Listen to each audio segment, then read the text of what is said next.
Jim Himes, he's a Democrat from Connecticut and a member of the House Intelligence Committee. He joins us now. Good morning. Thanks for joining us. Good morning, Michaela.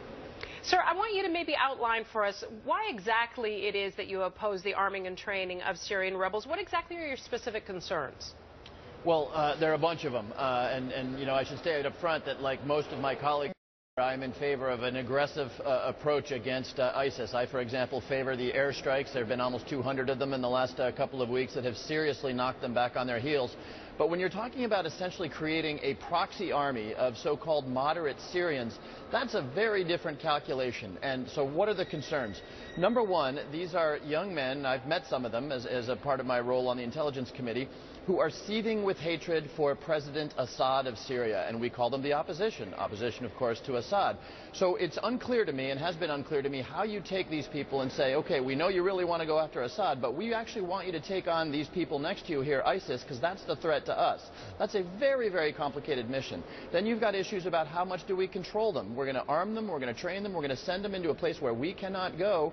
You know, there's a possibility that weapons wind up in bad hands, that, you know, human rights violations get committed. So on balance, and this is not an easy one, but on balance, I did not think that plan was sufficiently detailed and with sufficiently likelihood of success to support it. So, Congressman, the question then becomes, if you don't support these folks going in to fight ISIS on the ground in Syria, who does the fighting? Do you support the use of U.S. ground troops? No. And look, take a big step back here.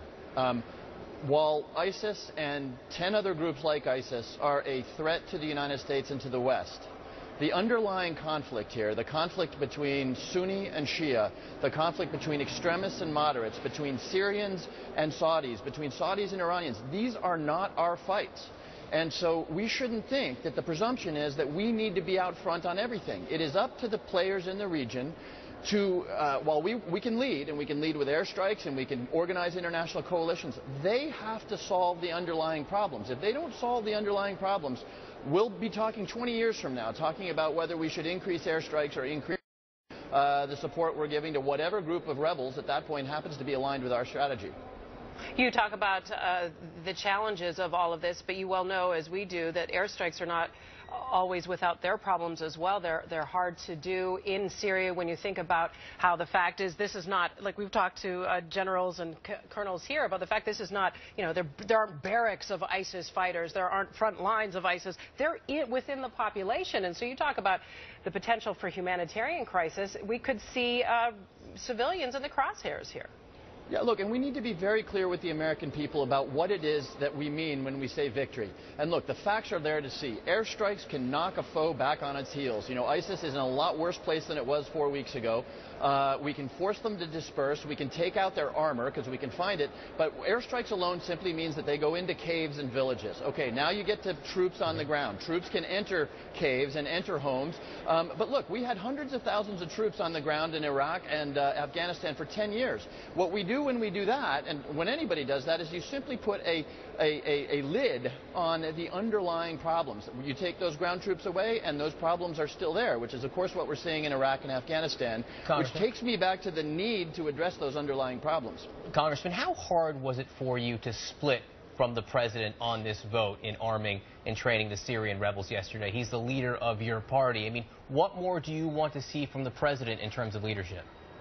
Well, you know, he is a member of my party, and I support him on most things, but I'm profoundly aware of the fact that my role is one of representative, and my role is one, if you read the Constitution, of acting as a check and balance on executive authority. So first and foremost, I am a representative, a member of the United States Congress, whose mission really is to make sure that power is not concentrated in any one hand. So it wasn't that hard. Obviously, I want to support the president. I think he's taken, you know, really brutal and unfair attacks, but that doesn't mean that you just line up when you think that something that he's proposing may not be a good idea. That's a fair point. We appreciate your candid comments. Thanks so much for joining us, Congressman. We appreciate it. Thanks very much. All right.